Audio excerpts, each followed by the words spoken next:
I have a confession. I like nice things and I want nice things.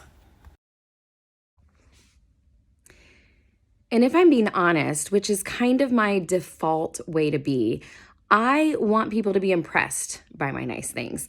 And even more so than being impressed by my nice things, I want people to be impressed by my hospitality. I want to create spaces where people walk in and they experience this positive energy.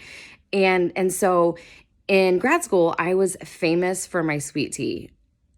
That stuff was really sweet. I think probably now it would send me into some sort of like sugar coma, but I was known for my sweet tea, and people would gather for sweet tea and games and fun.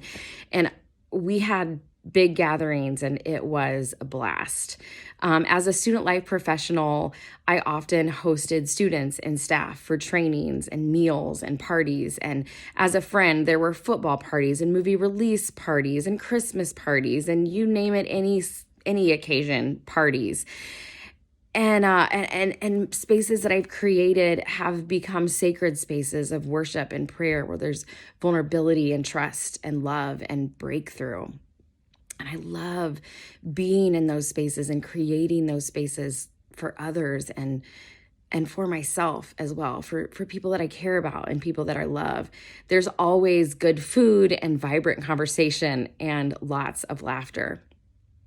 And I have to say that one of the casualties of my life taking a turn has been that I've really lost the energy to create those kind of spaces. I've lost, temporarily perhaps, but some of the energy to be that host that creates those spaces. Because really, for me, what has become so just astronomically important during this time is to just rest, to just be.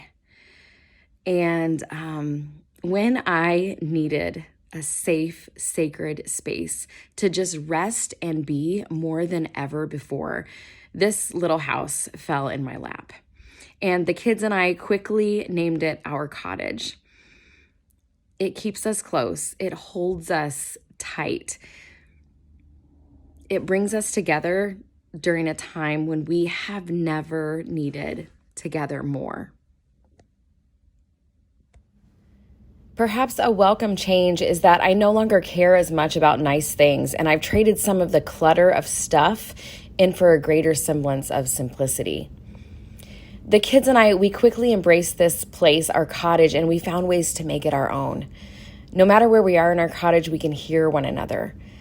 There's a good chance that we've watched way too much TV and too many movies, and we eat too much popcorn and freshly baked goods.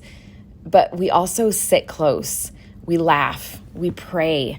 We sing. We rush outside to see the sunset. We share deep things. We play games. We make the most of many moments. We sit on the porch. We love deeply. We learn to be kind and to apologize. We plant. We water, we grow, we heal. I heal. The walls of this little cottage hold moments and secrets no one will ever quite know and understand. I'm actually really thankful that the walls can't reveal the unbelievable amount of Netflix I've watched, or how many times I've binged an entire series in one sitting, or eaten an entire bag of chips in one sitting. And then, of course, there's the wine. Yeah, the wine. This cottage knows the joy of loud music and solo dance parties. This cottage also holds wails of pain and loss, tears and wails and weeping.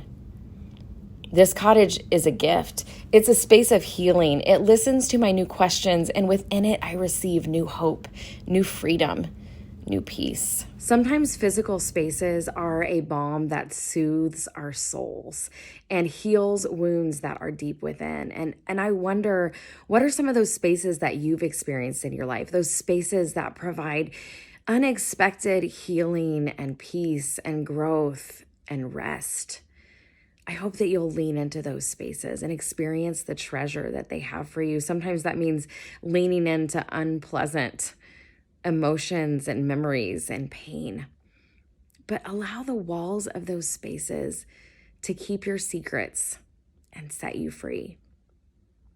You know, someday we will outgrow this little cottage, but I know that we will always look back with beautiful memories of what this cottage has done for us. The things that we'll never even be able to quite wrap our minds around and quite describe and understand.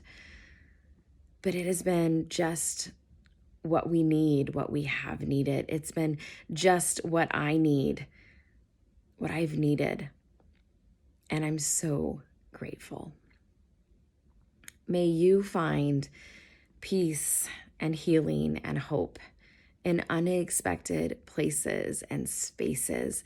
May these places and spaces speak to you in unexpected ways and fill your life and your heart with just what you need today.